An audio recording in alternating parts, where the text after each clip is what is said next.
In the beginning was the Word, and the Word was with God, and the Word was God. In him was life, and that life was the light of all mankind. The light shines in the darkness, and the darkness has not overcome it.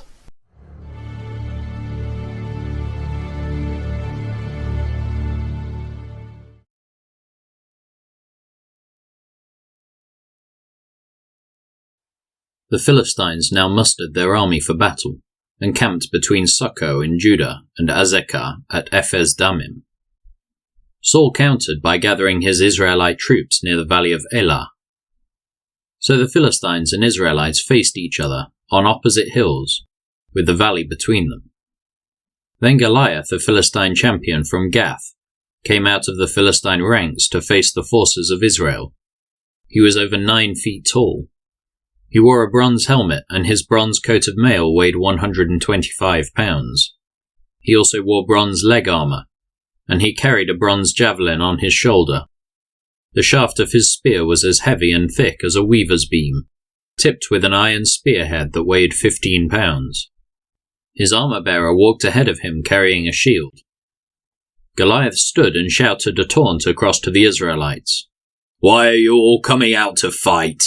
he called. "I am the Philistine champion, but you are only the servants of Saul. Choose one man to come down here and fight me. If he kills me, then we will be your slaves. But if I kill him, you will be our slaves. I defy the armies of Israel today. Send me a man who will fight me." When Saul and the Israelites heard this, they were terrified and deeply shaken. Now David was the son of a man named Jesse, an Ephrathite from Bethlehem in the land of Judah. Jesse was an old man at that time, and he had 8 sons. Jesse's 3 oldest sons, Eliab, Abinadab, and Shimeah, had already joined Saul's army to fight the Philistines. David was the youngest son. David's 3 oldest brothers stayed with Saul's army, but David went back and forth so he could help his father with the sheep in Bethlehem. For 40 days, every morning and evening, the Philistine champion strutted in front of the Israelite army. One day Jesse said to David, "Take this basket of roasted grain and these 10 loaves of bread, and carry them quickly to your brothers, and give these 10 cuts of cheese to their captain. See how your brothers are getting along, and bring back a report on how they are doing." David's brothers were with Saul and the Israelite army at the valley of Elah, fighting against the Philistines. So David left the sheep with another shepherd, and set out early the next morning with the gifts, as Jesse had directed him. He arrived at the camp just as the Israelite army was leaving for the battlefield, with shouts and battle cries. Soon the Israelite and Philistine forces stood facing each other, army against army.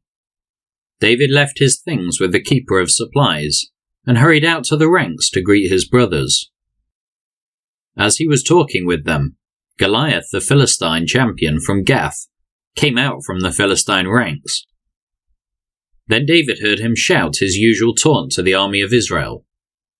As soon as the Israelite army saw him, they began to run away in fright. "Have you seen the giant?" the men asked.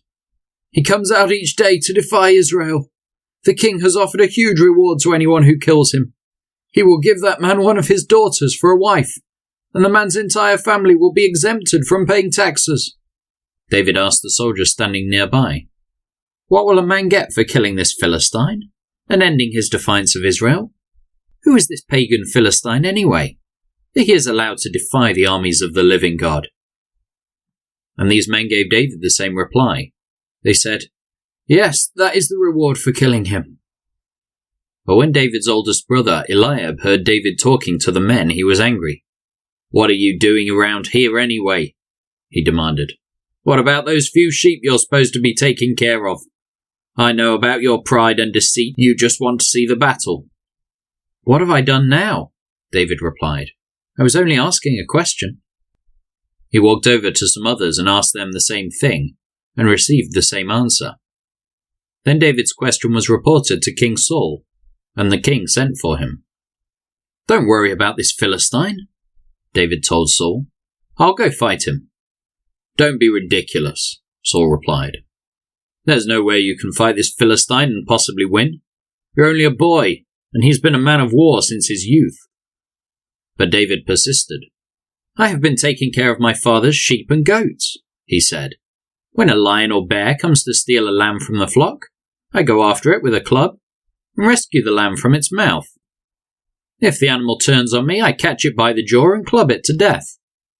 I have done this to both lions and bears, and I'll do it to this pagan Philistine too, for he has defied the armies of the living God. The Lord who rescued me from the claws of the lion and the bear will rescue me from the Philistine." Saul finally consented. "All right, go ahead," he said, "and may the Lord be with you." Then Saul gave David his own armor, a bronze helmet and a coat of mail. David put it on, strapped the sword over it, and took a step or two to see what it was like, for he had never worn such things before. "I can't go in these," he protested to Saul. "I'm not used to them." So David took them off again. He picked up 5 smooth stones from a stream and put them into his shepherd's bag. Then, armed only with his shepherd's staff and sling, he started across the valley to fight the Philistine. Goliath walked out toward David with his shield-bearer ahead of him, sneering in contempt at this ruddy-faced boy.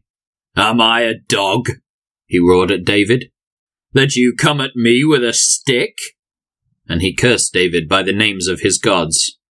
"Come over here, and I'll give your flesh to the birds and wild animals," Goliath yelled.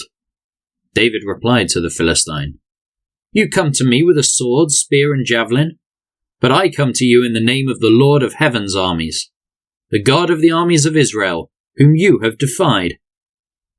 Today the Lord will conquer you, and I will kill you and cut off your head, and then I will give the dead bodies of your men to the birds and wild animals, and the whole world will know that there is a God in Israel. And everyone assembled here will know that the Lord rescues his people, but not with sword and spear.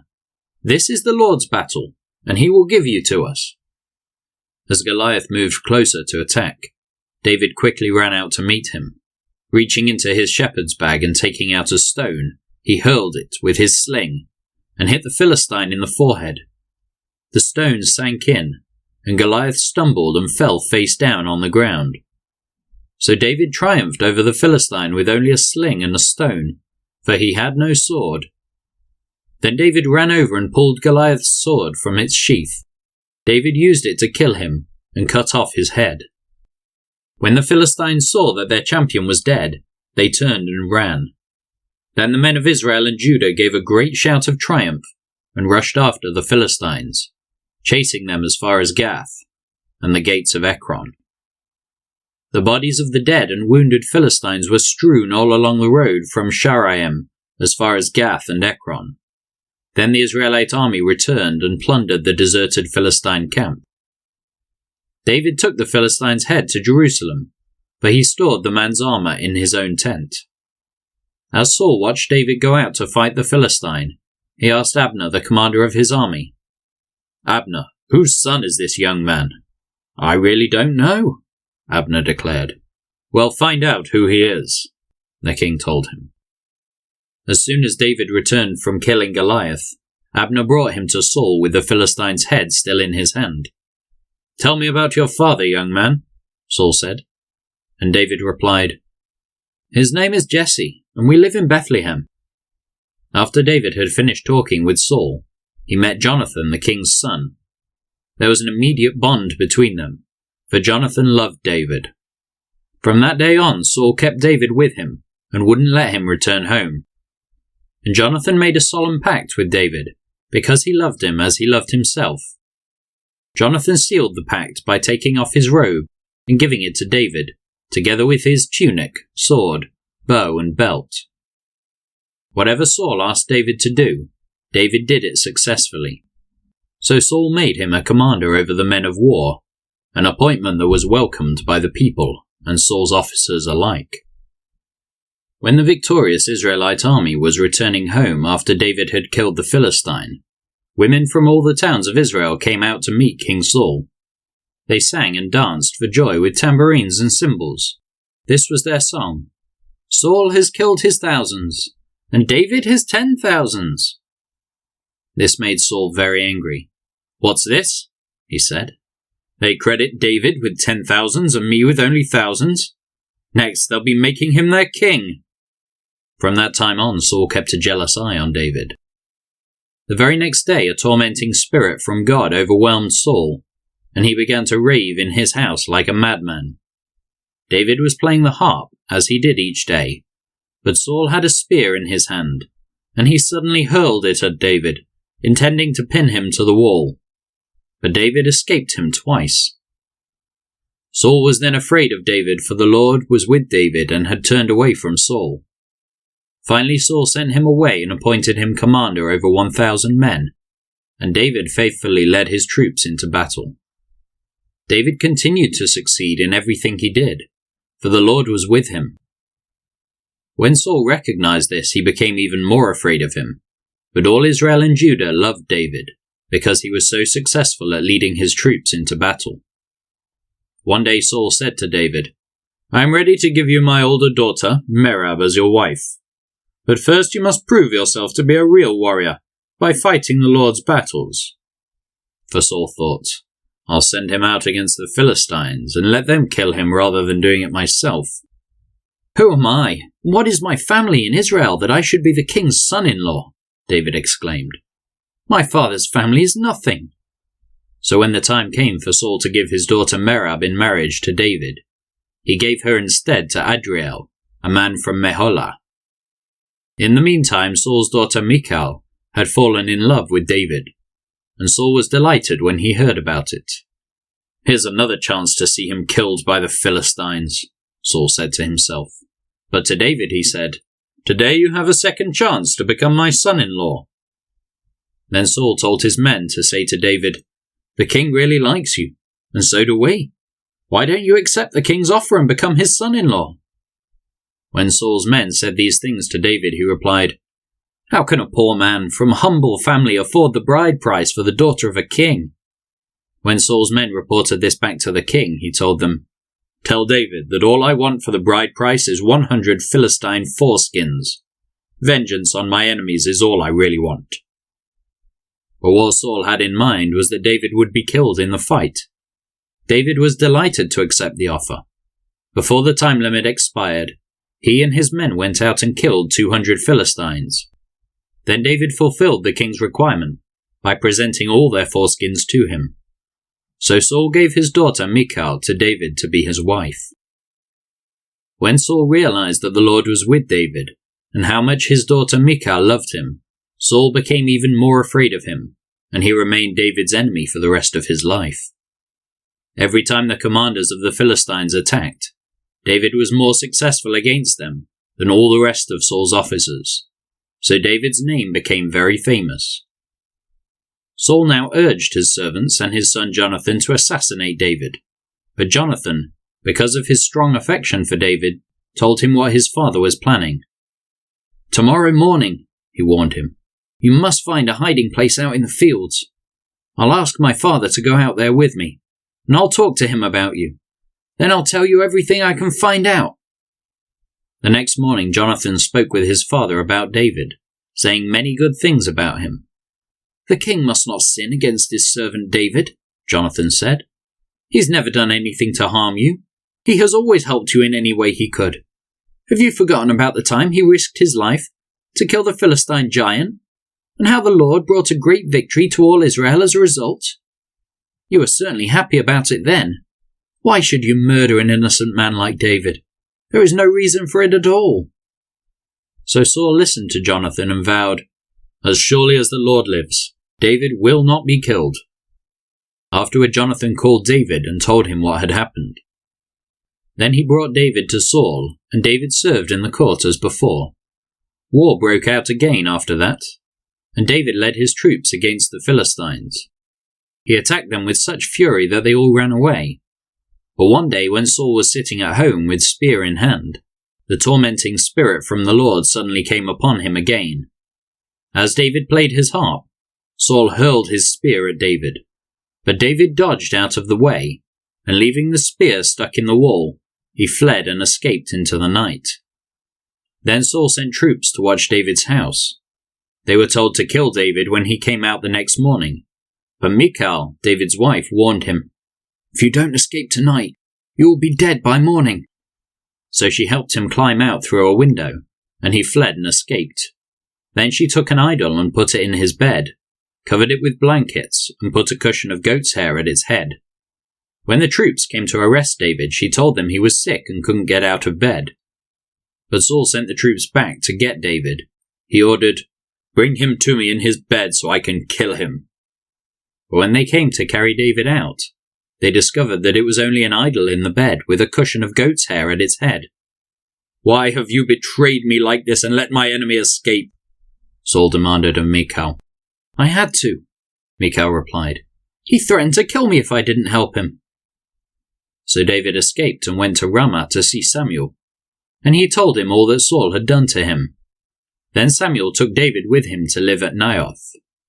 When the report reached Saul that David was at Naioth in Ramah, he sent troops to capture him.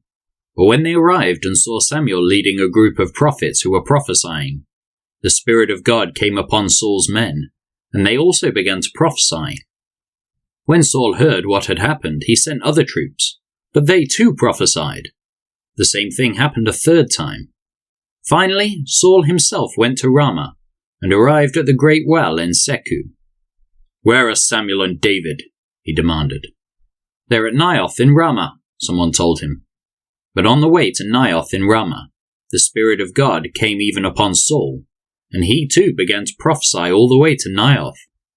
He tore off his clothes and lay naked on the ground all day and all night, prophesying in the presence of Samuel. The people who were watching exclaimed, "What? Is even Saul a prophet?" David now fled from Naioth in Ramah and found Jonathan. "What have I done?" he exclaimed. "What is my crime? How have I offended your father, that he is so determined to kill me?" "That's not true," Jonathan protested. "You're not going to die. He always tells me everything he's going to do, even the little things. I know my father wouldn't hide something like this from me. It just isn't so."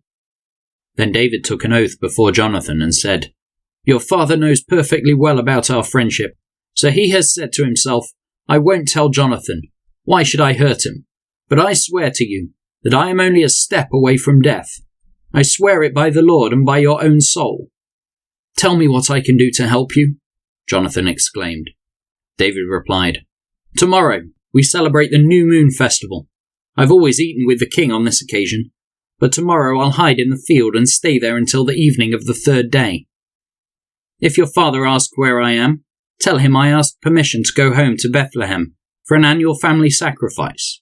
If he says fine, you will know all is well, but if he is angry and loses his temper, you will know he is determined to kill me. Show me this loyalty as my sworn friend, for we made a solemn pact before the Lord.